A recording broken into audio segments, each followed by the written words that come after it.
And welcome back to my channel. কেমন আছেন বন্ধুরা সবাই? আশা করছি সবাই অনেক ভালো আছেন। আর আজ আমি চলে গেছিলাম একটু শপিং মলে কেনাকাটা করতে। তো সেখান থেকে আসার সময় সোনার দোকান থেকে একটা কানের নিয়ে এসেছি জায়ের জন্য। আর এইদিকে ভোরের দৃশ্যটাকে একটু দেখিয়ে দিলাম। ভোরে শুরু হয়ে গেছিলো অধিবাস। তারপরে যেহেতু সকাল 8টার সময় হয়ে গেল ছেলের গায়ে হলুদ, কারণ হচ্ছে অনেকটা দূর পুরুলিয়া যেতে হবে আর কি বিয়ে বাড়ি। তো সেখানে যেখানে গায়ে হলুদের অনুষ্ঠান চলছে, আর বিয়েটা হচ্ছে পুরুলিয়ায়। তো আমাদের এখান থেকে পুরুলিয়া যেতে মানে কিছু না হলেও 7-8 ঘন্টা টাইম লাগবে। তো সেই জন্যে সকাল সকাল বর বেরিয়ে যাচ্ছে। তো এখন বাজছে বেলা 10টা। তো এখনই মানে ছেলেকে আর কি যে বিয়ে করতে যাবে তাকে আগে পাঠিয়ে দেওয়া হলো 2-4 জন লোক সঙ্গে করে দিয়ে। তো এরপরে আমরা যাব, এই যে চলে এসছে আমাদের পুষ্পারাজ। বাসটার নাম হচ্ছে পুষ্পারাজ, এই যে। তো এই পুষ্পারাজে যাব। তো এখন বাজে প্রায় বেলা 1টা। আর আমরা সবাই রেডি হয়ে গেছি পুষ্পারাজে করে বিয়ে বাড়ি যাওয়ার জন্য। এবার এত দূরের রাস্তা, তাই কেউ সেভাবে সাজগোজ করেনি, তাই কাউকে দেখাচ্ছি না, কোনো সাজগোজ নেই, নর্মালভাবেই সবাই আমরা বেরিয়ে পড়েছি। তো এবার আমরা বাসও ছেড়ে দিয়েছে, এবার আমরা যাচ্ছি পুরুলিয়ার উদ্দেশ্যে। লাইফে ফার্স্ট টাইম আমি এতটা আর কি বিয়ে বাড়িতে এভাবে জার্নি করব, এতটা টাইম। তো এখানে হচ্ছে এই যে মাঝখানে একটু টিফিন দেওয়া হয়েছিল, 2টো কলা, 2টো মিষ্টি আর ছিল একটা কেক। তো এগুলো হচ্ছে টিফিন ছিল মাঝে। আর তারপরে তো রাস্তায় গাড়ি দাঁড়িয়েছিল অনেক জায়গায়, অনেক রকমের খাবার, বাচ্চাদের চিপস, বড়দের কোল্ড ড্রিঙ্কস, সব কিছু আর কি দেওয়া হয়েছিল। তারপরে এই যে চলে যাচ্ছি, গাড়ি তো ছুটছে, পুষ্পারাজ ছুটছে। তো আমরাও যাচ্ছি। আর যেতে যেতে কী করবো, 7-8 ঘন্টা কন্টিনিউ বসে থাকা। তো আমি ভাবলাম বন্ধুদের সঙ্গে একটু শেয়ার করি। আর এটা কোথাকার রোড তোমরা হয়তো অনেকেই জানো, এটা হচ্ছে আমাদের বর্ধমান যাওয়ার যে রোডটা, তো সেই রোডটা। আর সেখানে এই যে দেখো দুধারে সবুজ আর সবুজ, কি সুন্দর লাগছে দেখতে বলো। তো এইভাবেই কিন্তু সূর্যটাও আর কি গড়িয়ে যাচ্ছে, বিকেল মানে দুপুর গড়িয়ে বিকেল হতে চললো। আমরা এখান থেকে বাস ছেড়েছিল 1টা 15। তো এই যখন 1টা 15, তো এখানে ঢুকতে ঢুকতে মানে বর্ধমান ঢুকতে ঢুকতে টাইম হয়ে গেছিলো 5টা। পুষ্পারাজ এক্সপ্রেস হলেও কিন্তু এটা দাঁড়িয়েছিল মাঝখানে, মানে আমাদের যিনি ড্রাইভার ছিলেন, তো উনি এক জায়গায় প্রায় 1-1.5 ঘন্টা দাঁড়িয়ে ওখানে উনি দুপুরে খাওয়া দাওয়া সেরেছে। তারপরে কিন্তু এই যে এবার আমরা চলে এসেছি সেই জায়গা। এই জায়গাটা আমার ভীষণ ভালো লাগে, যেটা হচ্ছে আমাদের বর্ধমান ব্রিজ। মানে এটা আমার খুবই সুন্দর লাগে, দেখতেও ভালো লাগে। আমি যখনই আসি তখনই মানে এটাকে ক্যামেরাবন্দি করি। তো এই যে মেয়েও ছিল আজকে সঙ্গে, আর আমরা তো সবাই রয়েছি অনেকজনেই আর কি। তো শুধুমাত্র হচ্ছে আমার হাজব্যান্ড আর কি আসতে পারিনি। তো তাছাড়া আমরা সবাই মানে ফ্যামিলির সবাই ছিলাম, আর বাস ভর্তি লোক। তো এই যে যাচ্ছি ব্রিজটা দিয়ে, আর মেয়ে হচ্ছে ফার্স্ট টাইম এই ব্রিজটাকে দেখলো, তো ওরও খুব ভালো লেগেছিলো, আর আমারও ভালো লাগলো ওকে এই ব্রিজটা দেখাতে পেরে। তো এর আগে আমরা যতবারই এসেছি, কখনো ডক্টর দেখাতে এসেছি, কখনো মানে দরকারই আসা হয়, যাই হোক। তো এই যে কি সুন্দর লাগছে দেখতে দেখো বন্ধুরা, তো সেটাই তোমাদের সঙ্গে একটু শেয়ার করলাম। আর এদেরকে দেখো, এনার্জি নেই, সবাই বলছে বমি হবে এই হবে, যারা আর কি বমি করে, তো তাদের একটু সাউন্ড সিস্টেম চালিয়ে দিয়েছে, সবাই একটু নাচ করতে করতে যাচ্ছে।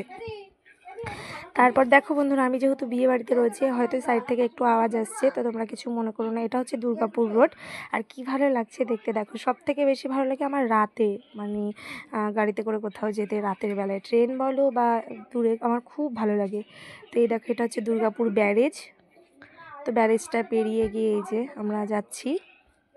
তো একটা ঘটনা হয়েছিল, যেটা হয়েছিল আমরা না বরের গাড়ি যেহেতু আগে চলে গেছে, আর আমরা হারিয়ে গেছিলাম। মানে জানি না এখনকার দিনেও, মানে আজকালকার দিনের লোক হয়েও মানে আমাদের যিনি ড্রাইভার ছিল ওনাকে লোকেশন পাঠানো হয়েছে।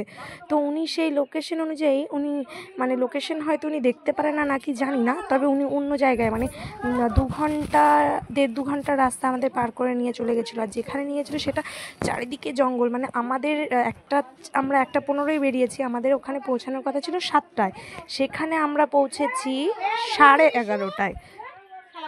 তো 11:30টায় পৌঁছে মানে আমরা তো সবাই কি বলবো, মোট কথা লাইফে এটা একটা মানে বিশাল কি ভয়ঙ্কর দিন ছিল বলতে পারো। মজা করতে এসে সবাই ভয় পেয়ে গেছিলাম, কান্নাকাটি শুরু হয়ে গেছিলো বলতে পারো, যে টেনশন হয়ে গেছিলো আমরা কোথায় যাচ্ছি।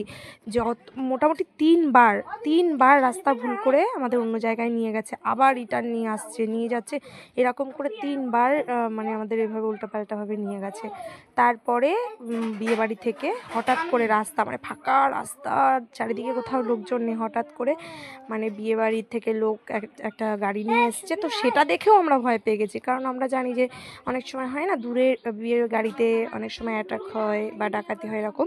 তো আমরা অবশ্য সবাই সেভাবেই গেছিলাম, তারপরেও কোথাও একটা ভয় লাগে। রাত 10:30 11টা হয়ে গেছে, তখন আমরা এরকম লোক এসে হট করে মাঝখানে ফাঁকা জায়গায় মাঝখানে গাড়ি দাঁড় করাতে বললো। তারপরে দেখলো যারা চেনে ওরা বললো না মেয়ের বাড়ির লোক। তারপরে আমরা সবাই একটু নিশ্চিন্ত হয়ে তারপরে দেখো এই যে ফাইনালি চলে এসেছি। তো যেখানেই আমাদের বাসটা দাঁড়িয়েছে সেখানেই ছিল এই যে শীতলা মায়ের একটা মন্দির। কি সুন্দর মন্দিরটা, ছোট ছোট প্রচুর ঘোড়া সাজানো ছিল। এবার দেখো ফাইনালি চলে এসেছি, সবাই ঢুকছে বিয়ে বাড়িতে। সব দেখো মানে যেখানে হচ্ছে 7 ঘন্টার জার্নি হওয়ার কথা ছিল রাস্তায়, সেখানে প্রায় 11:30 বেজে গেছে। যেখানে 7টায় নামবো সেখানে 11:30, বুঝতে পারছো কতটা টাইম। এবার দেখো চলে এসেছি ফাইনালি বিয়ে বাড়ি। আর বিয়ে বাড়িতে এসে দেখলাম একটা লোকজন নেই, মানে শুধুমাত্র কয়েকটা লোকজন বিয়ে বাড়ির। আর আমরা বাসের লোকগুলো আর বরের গাড়িতে যারা এসেছিলো তারাই রয়েছে, কারণ সবাই খাওয়া দাওয়া করে গিয়ে শুয়ে পড়েছে। এখানে বিয়ে টিয়ে পুরো কমপ্লিট, কিছুই আর সেভাবে দেখাতে পারছি না, তবে চেষ্টা করব বিয়ের ভিডিওটা, মানে এটা হচ্ছে একটু অন্যরকমভাবে নাকি বিয়েটা হয়েছে, চেষ্টা করব দেখানোর। বা দেখা যাক, আমার কাছে যেহেতু নেই, ভাইয়ের কাছ থেকে যদি নিয়ে দেখাতে পারি দেখাবো।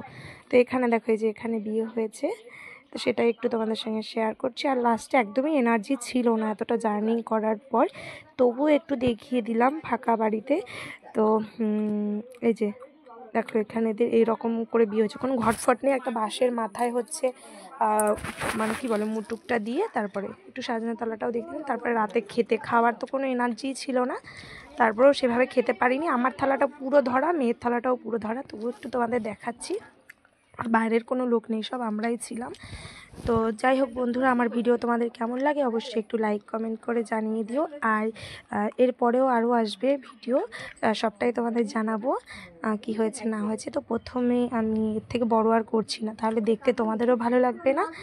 আর এই যে দেখো আমার মেয়েরা, এরা সব ঘুম দিয়ে উঠলো। তারপরে এই যে আমরা আবার চলে যাচ্ছি রিটার্ন বাড়ি আসার জন্যে বাসের দিকে। দেখো সবাই রেডি। ধন্যবাদ বন্ধুরা।